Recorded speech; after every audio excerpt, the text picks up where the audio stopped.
पंतप्रधान नरेंद्र मोदी साहेब आणि त्यांच्या शासनानं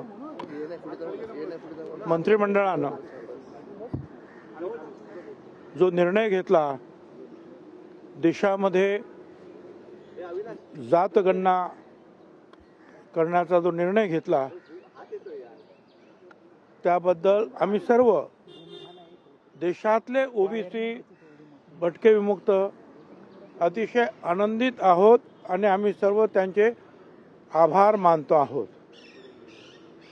ताबडतोब तर आम्हाला मोदी साहेबांना भेटता येणं शक्य नाही, म्हणून मी स्वतः जाऊन आज मुख्यमंत्री फडणवीस साहेबांना भेटलो, त्यांना पुष्पगुच्छ दिला आणि आभार मानले आणि सांगितलं की मोदी साहेबांना सुद्धा हे कळवा.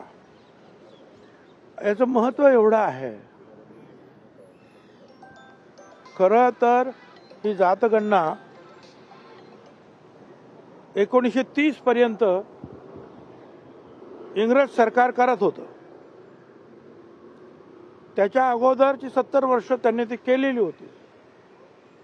त्याच्यानंतर जे महायुद्ध वगैरे सुरू झालं, त्यामुळे थांबलं. स्वातंत्र्य मिळालं, पुढे ती जातगणना काही झाली नाही.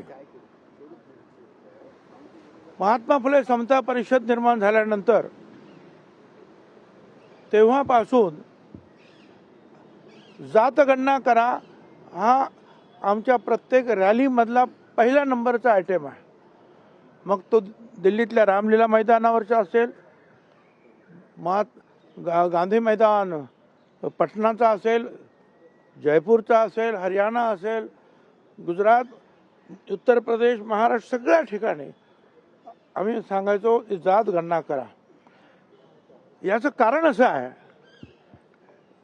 कारण ओबीसीचं जरी आम्हाला आरक्षण मंडळ आयोगाच्या माध्यमातून मिळालं, तरी सुद्धा काही द्यायचा प्रसंग आला